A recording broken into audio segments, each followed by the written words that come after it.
find your own voice, lead from within.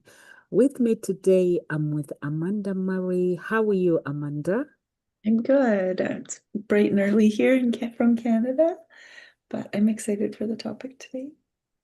Awesome, awesome. Do you guys have snow or is it sunny?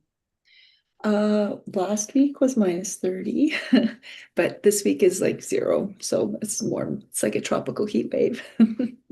Okay, okay. So the topic today is owning your story, stop shrinking, and start standing in your truth.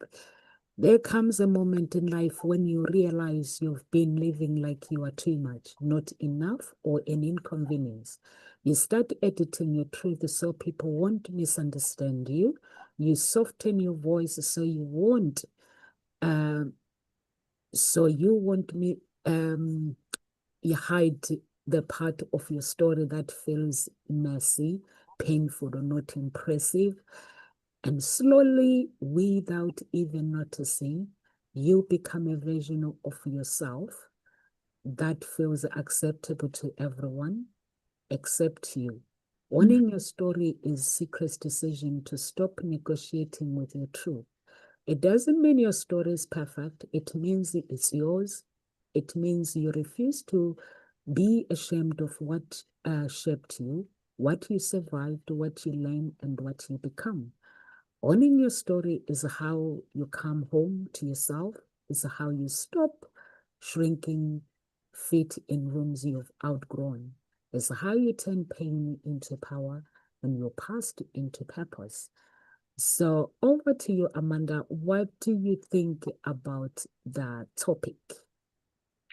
I think it's a really interesting topic because so often people just like blame outside things for what's shown up in their lives. And when we take a moment and we stop and we think, okay, what is it that I'm actually doing to like allow these things into my life? And what boundaries do I not have that are allowing these things in? Then we start to really be like, oh, part of this story that I have is also like what I choose to allow myself in allow in my life, or what I'm choosing not to show up and do for myself. And so I think when we look at our stories, we really have to like take a deep self-reflection on like what parts of me allowed those things into my life, because you're not a victim of your story. You can, even the really hard parts of your story, if you had like a disease or some health issues or something, like that can be either your like victimhood, or it can be your power, right?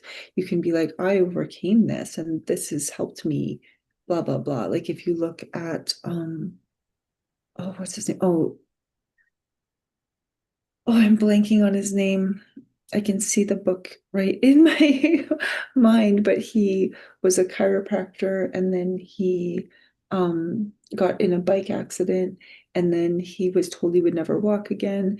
And then he, like, in his brain, like, rewired all of the like um vertebrae in his spine.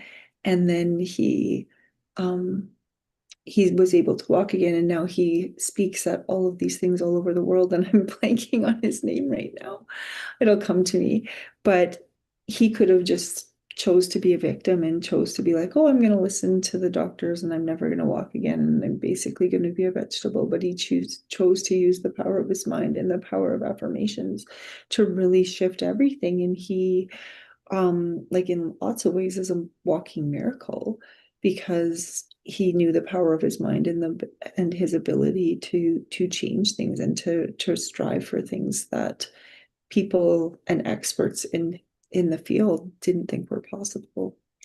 So I think sometimes we really need to like look at our attitudes toward things and be like, am I going at this as from a source of power or from a source of victimhood?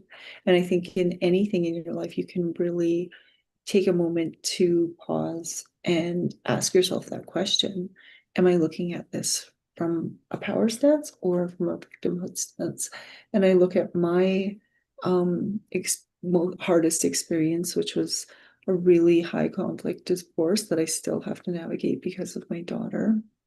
And I really look at that as like, I was not in a good space when I met that person. And I was in a really like codependent state where I had a lot of things going on. And now I look back at that person that I was, and I'm like, that's why I attracted that, is because I wasn't. Now I would never attract somebody like that. But back then, I didn't have the strength that I have now. And so I think we really need to look at those things and even forgive the past versions of yourself that allowed those things into your life. I truly, truly love that, Amanda, that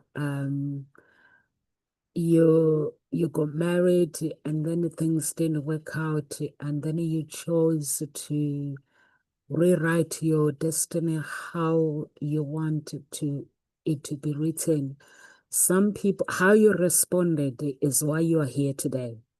So some people don't respond the same way you respond. They go into a victim mood because they don't have the skills, they don't have the knowledge. So it destroys their mindset and everything when you date an abusive husband, when you live with an abusive man or abusive woman.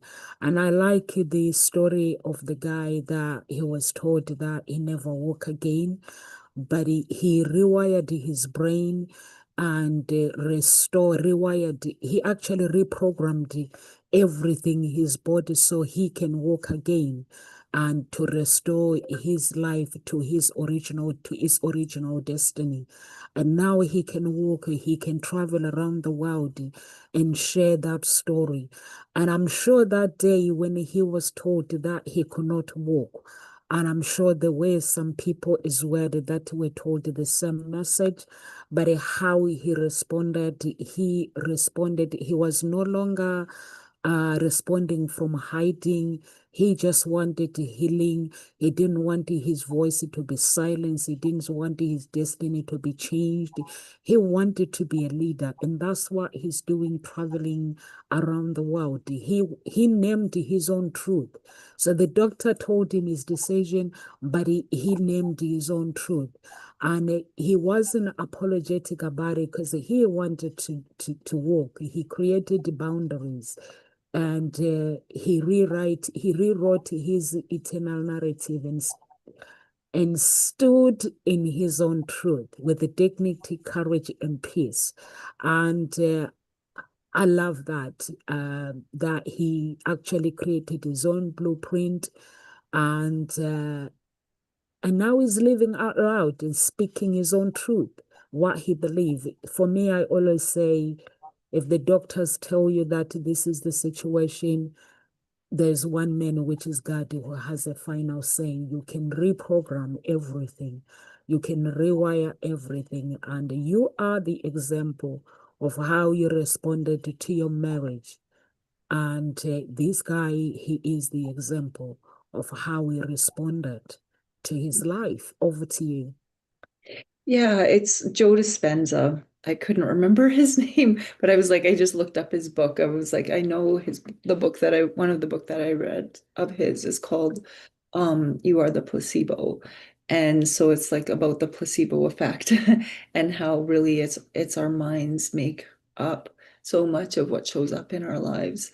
And I love that book. He has a few books. He's an international best-selling author and lecturer and researcher, and he does some pretty amazing things. He's got some really great meditations as well that can help you rewire your brain to attract more abundance into your life, or to attract, or to even just to like reset your mindset if you're really struggling. So he would be one of that. If you're shrinking, definitely listen to his meditations, because he's got some amazing stuff out there, and amazing books too, on how really our brains bring in so much of what shows up in the physical world. I like that. What's his name, Amanda? Joe Dispenza, Dr. Jordan? Joe Dispenza. Like GOE. Yeah, Dispenza, DIZ. Um, D. Dispenza. Dr. Joe Dispenza. Mhm. Yeah. You are the placebo, and breaking the habit of being yourself is are some of his books. He's really great. I like him a lot. Yeah, I think it is important to people like him. They're a good example in this world that uh when you decide to say yes in your inner decisions, you stop treating your truth like something that must be hidden to keep peace. So it's really, really important to also deal with fear because the fear is always there. I'm sure there was part of him that had that feared something his life, and but he conquered that. He chose honest over comfort, and he chose to own his own story. And those moments were the beginning of his story. He knew that he didn't want to betray himself. Some people do betray themselves by agreeing if they've been told that you can't do this. They agreeing with that lie and say, oh yeah, I can't do this. But to be honest, you can rewire your life, you can heal. Self-healing, it does happen. Mhm. It's just the mind. Everything, how we respond, everything is in the mind. Yeah, how we show up each day is really so much about our mindset, right? I just went to the it was called the Be Brave game. It was like a hockey game with um in the middle of the day with we took 350 students from our school, and there was over 17,000 students in the Saddle Dome to watch this hockey game about like ending bullying. Essentially was like the theme of it, and the sponsors for it and stuff are about bringing awareness to bullying. And some teachers were absolutely dreading it because of the noise and the chaos and all of the things, but the kids really love it. And so I just approach it as like, yeah, it's going to be noisy, it's going to be loud, it's going to be chaos, but the kids are going to have so much fun. And yeah, and I just get to like enjoy the day. You could have looked at it as like this is going to be the worst day ever as a teacher, or you could look at it as this will be really fun, right? And it'll be really great for the kids. So it really is all about perspective. And I came out of it pretty exhausted, but also like we didn't lose any kids. They had so much fun. And even through the chaos of trying to navigate through the Saddle Dome with 15,000 other kids who were all wearing the same colored shirt because they all were wearing pink shirts. Um, it's it's pretty amazing to see, and you get to be a part of that, which is part of the chaos, but also part of like your mindset towards it. Yeah, mindset is really, really important. I like when you say it is part of the chaos because there is no such thing as a free, problem free. When you live a life, you have this problem free. There is no such thing as there's always something that will always come up. But as long you are willing to respond in a different way, how we respond anyway to every situation is the critical component of how our tomorrow is going to look like. And also understanding that shrinking isn't only being quiet, it can look like over apologizing or making yourself easy, accepting less, or laughing off disrespect or dimming your gifts. And some people they do that, staying invisible when their names can be when they can be something. So it's just having that awareness and turning that hidden habit into a conscious choice. You can change everything. Like Amanda, you say everything is in the mind.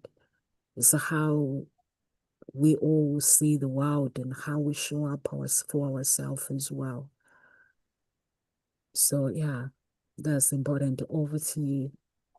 Do you have any examples in your own life of like shrinking and then actually being like, okay, I'm going to start standing up for myself and I'm going to start building the like life that I dreamed of and like really own part of your story that maybe you were like feeling a victim of it at different points in your life and then you realized that those were actually an opportunity to really reflect on yourself?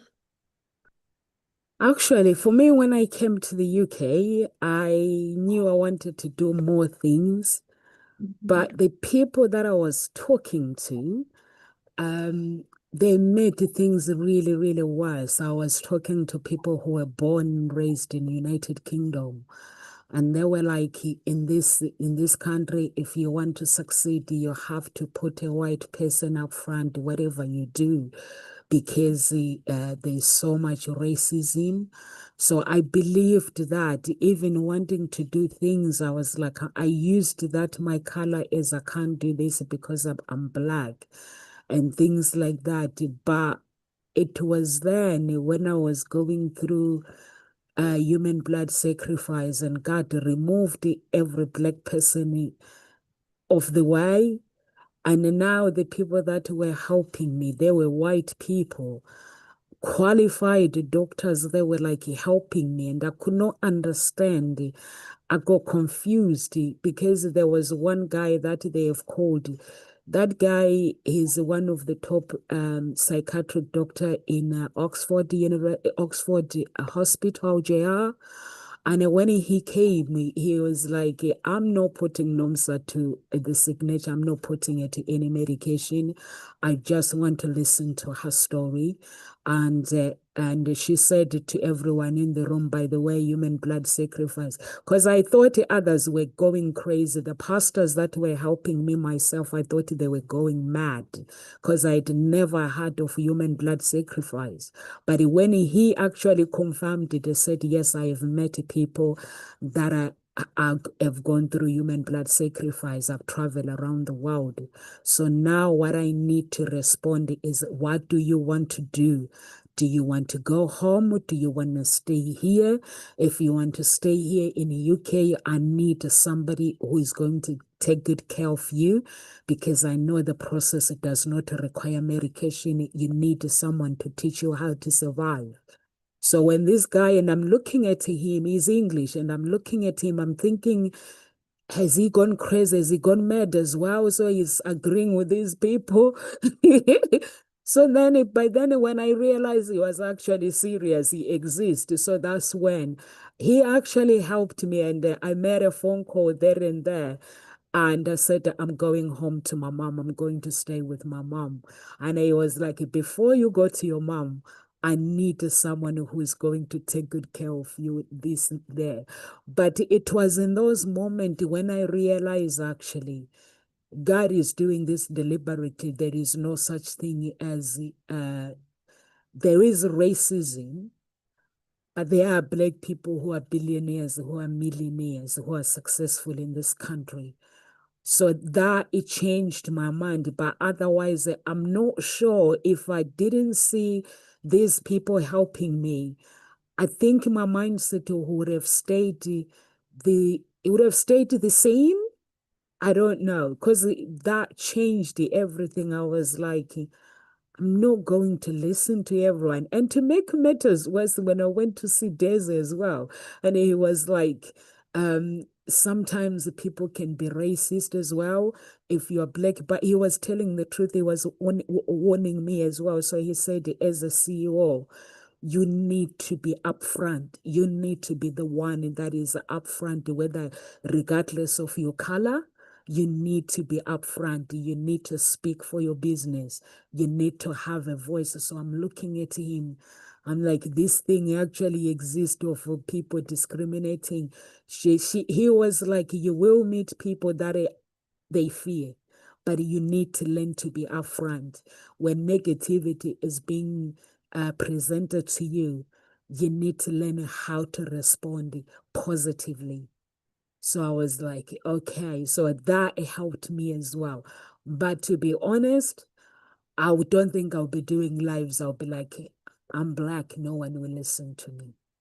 I don't know. Have you ever had like something that stops you or the beliefs that stops you yourself? Being shy for sure would be something that stops me because I'm a very like shy introverted person, and so that's something that definitely shrinks me in lots of ways. But I it's interesting to hear your story on how like that mindset about color is something that's like stopped you from doing the things that you were wanting to do before. And because I don't ever think of those things, but I definitely know like some people think like gender equality is another thing that like stops people from going to achieve their goals. And I know I work in a profession that's predominantly women because I'm a teacher, but I do think that if women really want to, they can go and achieve so many things. But they often, like I chose, even in my own career, to just continue to be a teacher because I want to stay home as much as possible and raise my daughter. And I could have gone in and been an administrator and I could have worked my way up the ladder if I wanted to. But I've chosen to stay as a teacher because it gives me the flexibility to be home more often. And so sometimes I think it's like choices that we make. It's not necessarily society closing those doors for us, but I definitely know that there are people that believe that society's doors shuts things because you're a woman, right? But then there's also so many examples of very famous, very successful women. And so like, are they just the anomaly? Like that's, I don't think that's true. I think that's like based on choices that they've made to not shrink and to not believe that there's a glass ceiling for because of their gender, and that they are able to strive for whatever it is that they want to achieve. And I think that's really important, is to really self-reflect on and you were able to self-reflect that you were stopping yourself and holding yourself back based on a thought that you had about your color, the color of your skin, which is something that I've never thought of, being being Caucasian woman, but I definitely, my shyness for sure will holds me back.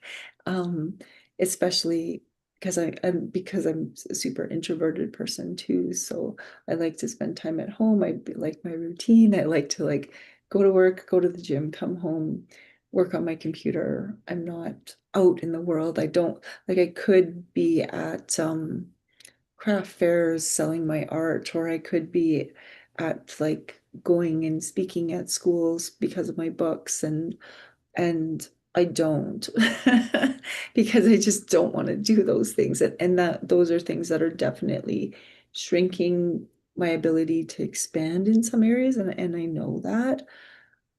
But I also think about how is it that I want to spend my time, and work-life balance is something that's really important to me. So getting out into the world is definitely maybe the next step in spreading my message. But right now, work-life balance is something that's really important. So it's like that juggling piece of like owning your own story, right? My books maybe could be super popular if I was out traveling and speaking at events and promoting them to schools, but I just don't have the time or energy to do that right now. Maybe when I retire, I will, but right now I don't, and I'm okay with that. And I think that's something. Well, maybe that is shrinking me, but maybe it's not. Maybe it's just the knowledge of like knowing like right now is not the time. But if I really wanted to strive to that for that goal, I'd be like, no, I need to do this now and I need to work towards these goals. And I need to be like doing those things because that's what's going to get me to the next level. But I also choose to like recognize while my daughter is little still, well, not little, she's turning 15 today, but Oh, that happy birthday. and Yay. um but that I want to be here as much as possible and not be distracted by work in while she's at home with me. And then once she's out of and in university or whatever, I can focus more on those goals of and do things that I maybe stopped myself from doing because I wanted to be home more. When does she go to uni in Canada? At 18. At 18. Oh, okay. Okay, so it's the same like here. Yeah, she's Awesome. in grade 9, so we go to grade 12, and then after grade 12, they go to university or college or out into the work world. I'm Okay, so your education is the same like UK. mhm, Was from 12, year 12, and then they go to uni. yeah. Oh, okay. Amazing. I can't believe she's 15. We started doing this in like 2020, and I think she was like 7 or 8 at the time. Yeah. My goodness. Oh, I hope She was she like has a 9, I lovely. think she was 9. She'll be at school today. Is she gonna do anything after? Yeah, Or are you we gonna do did a something over the weekend? we did a party last weekend, and then she had like a birthday at her friend's house yesterday, and then ours today, and then this next weekend coming up, we're going out to Edmonton. So it's like a birthday week. It's just birthday, birthday, birthday. She gets a Why whole not? It's the birthday month. Why not? Oh, bless her. yeah, Oh, bless. She's a good kid. I've yeah, not heard you complaining. She's a good kid. We have to give our kids credit when they are good. Yeah, because it doesn't happen very often when you're a single mom. So yeah. I think even amazing. too, like one of especially for parents is learning how to teach their kids to stop shrinking, Yeah, right?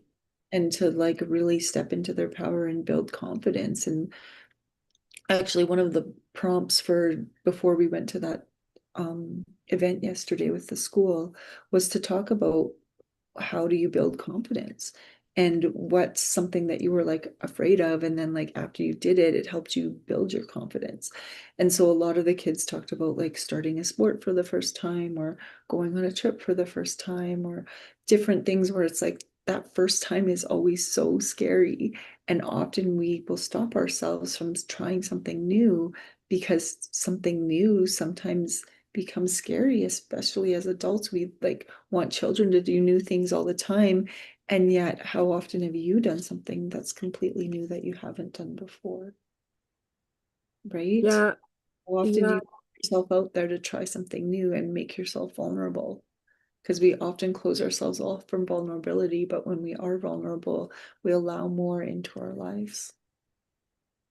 I actually agree with them. It's not easy to actually start something new. I'm very shy as well myself, but when it comes to business, when it comes to other things, I don't mind going and talking to people, walking around and talking to people, but I'm very, very shy.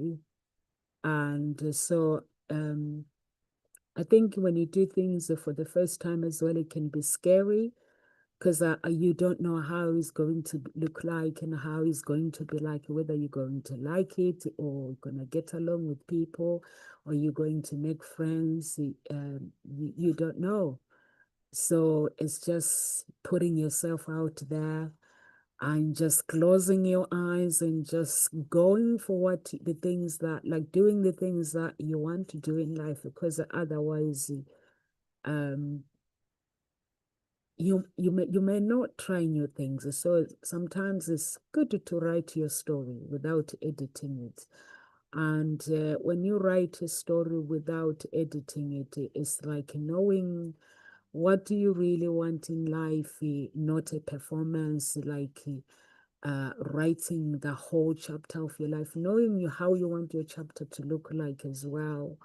And like for somebody who may want to start, they may start maybe by writing the whole thing, what happened, like when did this fear begin, and how it felt. Like, let's say there's some people they'll say, I can't do this because this is what happened. Or like, let's say married to an abusing partner, they may say, I don't want to enter another relationship. What did they lost? What did they feel they've lost in that moment? What have you learned as well is important. What you never said out loud, because that thing that you've never said out loud is that thing that stops you doing the things that you want. Don't make it neat. Don't make it spiritually, because spiritually sometimes it can make people being very uncomfortable. It can make them use that as their hiding place. And also, don't protect anyone in your heart. When you do that, the steps it gives you truth language and stop it from living only in your body. So I think that is really, really important for me to be able to do the things that I do. Is not because my life has been perfect. My life has not been perfect. I had to write it down, everything, or say things out loud. Sometimes I have my stick where I hit my problems, guys. I want my problems to feel the pain that I'm feeling, and I have that stick. The sometimes if I find a screwdriver as well, I just hit my problems, pretend like I'm digging to my problems, and like back off problems, and that it helps me. It gets rid of fear, because when you keep everything in your heart, in your body, you can't move forward. So Mhm. it's really, really important to say, you fear, bring it on. That I was just thinking as you were talking about like your what your story is, and we can rewrite our story, even this telling the same story. And I've done this on two different occasions at two different retreats. And so what they do is they make you like write out your story, and then you read it to somebody, and it's like most people focus on the negatives, and then you write the same story but from a positive perspective. And it's so interesting how it changes. And I know I won't ever forget this. The one story example was this lady whose family was in the military, and so they were moving all the time, right? They're moving from like army base to army base across the country, and across the world. And so she lived in all of these different places, but for only like 2 years at a time max. And then she'd like have to go and be the new kid again and make new friends and not really fit in, and then off she'd go again to the next place. And that building friendships and having to start over again every like 2 years essentially was really difficult. And then she told the same story of, I traveled the world as a child. I lived in 15 different countries. I got to experience so many different places, so many different languages. Apologize. I have friends from every continent, and I got to experience all of these amazing things. It's the same story, the same person, Yeah, based on what she's choosing to focus on. And I just was like, wow, that's so, so important, because when we look back, especially on our childhoods or something, people will focus on the negative things, right? What is it that's bad that happened to you? Well, my best friend died at 18, like or you can be like, well, they passed away, but that allowed me to really self-reflect on myself and then take a different path because I didn't want to go down that same path that they were going down, right? Like there's so many different things that show up in your life that you can choose to either be like, this was a opportunity for growth, or this shrunk me for a really long time, right? And I bet you could look at different events in your life and be like, I allowed this piece to shrink me for a really long time. And then, or what is it even currently that's shrinking you? And then how can you use that as a source of power to grow? And when we look at Joe Dispenza's experience, if you ever read his books or listen to anything that he speaks about online, you'll see that one of the biggest challenges was also the biggest opportunity for growth. And I think that's something that's really important, because often we look at challenges as a struggle, right? And not as a source of power. And I think that we really should start looking at our struggles as a source of power and a source of like where we gain our strength from. yeah. I think I actually agree with you, Amanda, when you say um like you can write a story and then write it in a positive way. I think that's why most people they have same experiences, but they respond differently. Is the story they tell themselves. Because for me, to be able to do the things that I do, I was like, okay, after my sacrifice, I was like, I have survived it. And I got to learn who I was in that moment. And I was like, I didn't know that this was me. So I was like, I became curious about myself. I became curious about my life. I was no longer thinking about the sacrifice, but I was like thanking the person that decided to do it, because I wouldn't have had the opportunity to know who I was. And I got to really, really, I was so grateful in those moments. And I was so grateful because, and at the same time, I was a Christian who didn't know anything about God. When you go to church, you take the Bible, you judge others, you look at others, you say, oh, my Christianity is better than yours, and blah, blah, blah. But I got to learn how to be a proper human being and how to walk in my own Christianity without having to look at others, what they do, just mind my own business with God. So I got to learn all that, and I got to learn how to tell my own story, to write my own story, who Nomsa is. And I got to learn my talent. I got to do things. Now I can look back and there's someone who contacted me. I think it was 2 weeks ago. They are going through human blood sacrifices. So the advice that I said to them is, in order for you to survive, you're gonna have to create your own story. And now story, if it's a blame, you can't survive with using blame. And if you are entering feeling sorry club, you can't survive a feeling sorry club. But you're gonna have to write your own story, how you want it to be, without blame, without anger, and just become that person writing your own story and edit where it needs editing. Like you said, Amanda, this girl, I know someone, one of my clients as well. She lived the same life where she was traveling different countries as well.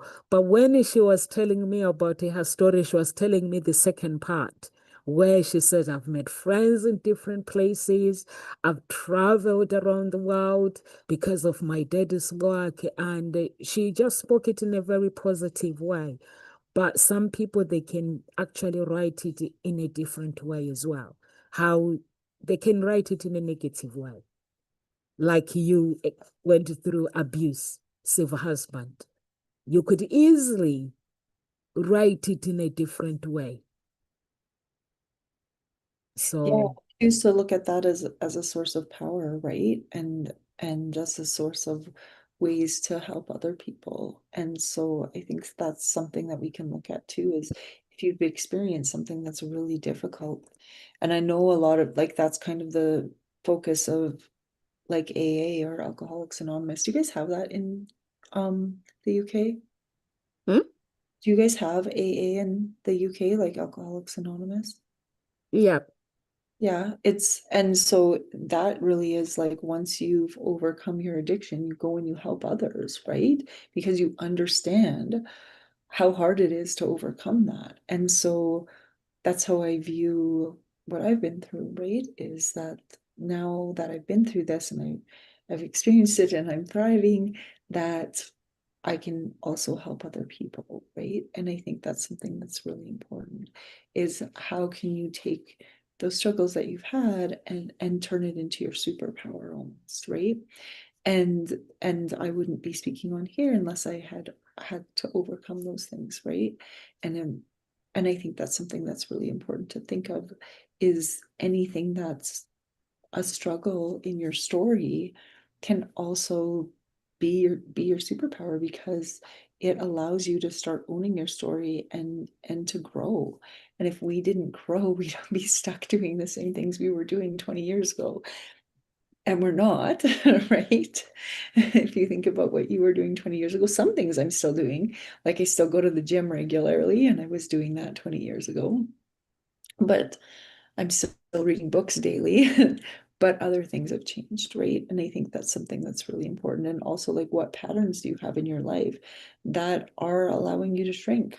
And so sometimes I think the amount of time that we spend watching TV or the amount of time we spend scrolling on the internet, those are things that can either shrink us or help us grow. What does your algorithm show you? Is your algorithm shrinking you and making you depressed?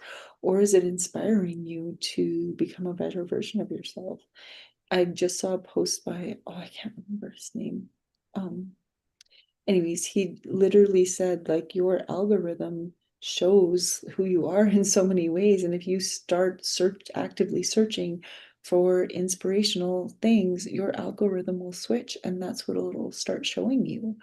And so be really aware of what your algorithm is showing you, because that's what's showing up in your life and what you're choosing to focus on. And I thought, wow, that's so, so important, because so many people just hyper focus or doom scroll for hours. And are you doom scrolling on something that's going to inspire you? And if it's not inspiring, you probably aren't doom scrolling. You're probably like, oh, I looked at it for a few minutes and like, I got to go get something done because I want to be the best version of myself, right? And so I think that's something that's really important to look at, and who you're surrounding yourself with too. Are you surrounding yourself with people who are inspiring you and helping you grow? Are you inspiring your children to be a better version of themselves? Are you like what? Because children are a mirror of what you're doing. And like when kids are drinking and smoking and all of those things, they'll either choose to mirror you or choose to do the complete opposite, right? And so what is it that you're choosing to do, and how are you showing up for yourself? I like that. What is it that you're choosing to do, and how are you showing up for yourself? Life is a choice. And it's like you mentioned that you can turn the struggles into opportunities. Like there's some people, they go through struggles, they choose to teach others how to get out of those struggles. There's lots of people that they've gone through so much pain. I watch different stories on YouTube, and mostly I watch the that one, how to become a billionaire or a millionaire. I watch that program, and that guy, when he is interviewing people around the world, like how they became this, and they were all broke. They all have the same story, but it's the mindset that they decided to shift. They decided to shift their mindset, and they decided to rewrite their own story. And they're not coming from wealthy families. Mhm. So even like there's some people, like when they're interviewing them, they're like, I even got some of them, they even got broke when after they've started their businesses. They were like, I had an understanding wife. Some I have an understanding husband. They say I have an understanding husband. And when you listen to their story, they created their brand from nothing, and they became somebody. So it's just, how do you respond to those struggles in those moments when things get tough? And how do you want your tomorrow to look like as well? Because how you respond today is how your tomorrow is the critical component of how your tomorrow is going to look like. So it's really, really important to actually know that every story can be rewritten, every mindset can be rewired. We can be who we want to become, who God created us to become. For me, I just go to God when things get tough. I'm like, what's my destiny? Is my destiny, am I cut up to be this, or am I cut up to be something else? So I keep testifying who I need to become, and I know that whoever I want to become, whatever I want to become, it's not going to come out easy. I got to keep doing it. I got to keep falling. I got to learn to pick myself up. I got to learn to own my own story. I got to learn to own to own my own voice. Because there were times where people wanted to silence my voice. There were times where I was misunderstood. There were times where when life didn't make sense and people told me that I wasn't enough. But I was able to respond because I saw something in me that people could not see. And that's why I do what I do today. I don't know about you, Amanda. Even when I look at you and I listen to your story, I just see a woman who saw something greater within, and something greater, and you decided to be different. You decided to write your story how you believe it was true about you. And now your daughter, she's 15, and you are a teacher, you are changing children's life. And sometimes people will look at you or they'll watch your talk show and they'll be like, oh, that's my teacher. That's Amanda, my teacher. And then you'll be like, oh my God. They'll be like, I saw your talk show, and you'll be like, oh no. Yeah, they find me on Instagram or TikTok and listen to my little 3 minute like spiels Yes, yeah. on different things. Yeah.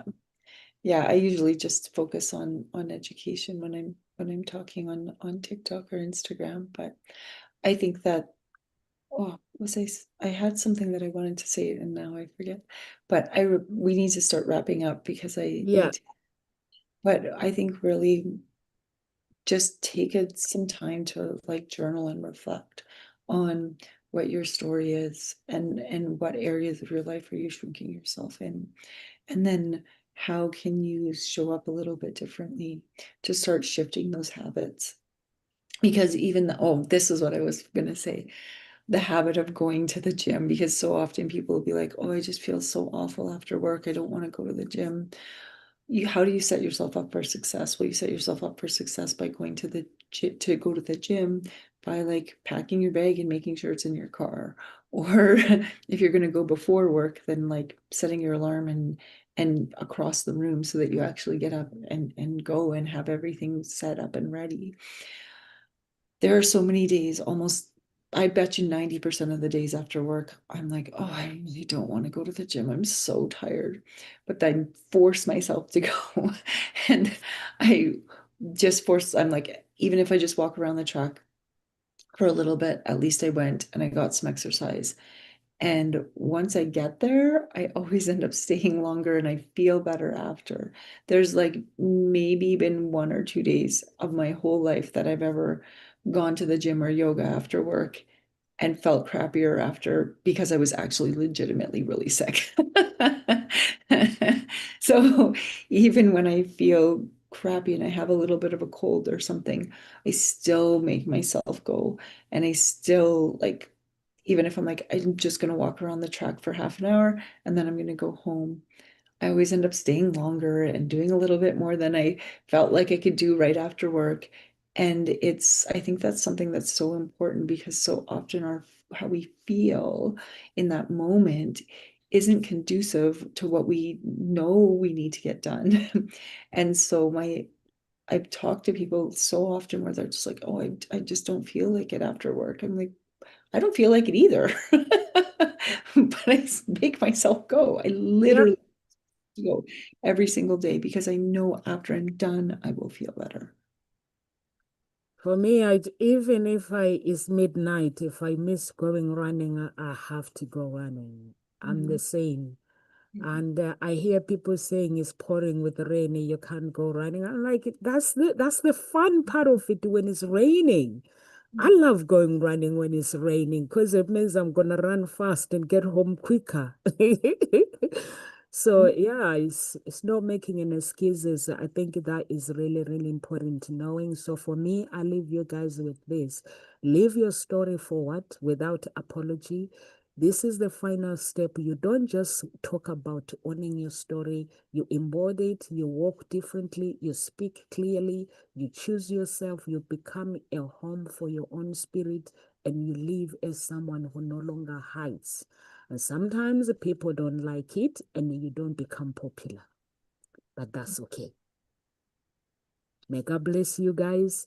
And please do subscribe to our channel on YouTube and on Facebook. We have two groups, Unique Billionaire Mindset and Gossip Talk Shows. Please do join both, guys. When I say about the group, every day you guys join Unique Billionaire Mindset. I don't know, maybe it's the name of the group and you guys don't join in Gossip Talk Shows. Please join both groups. May God bless you and see you tomorrow.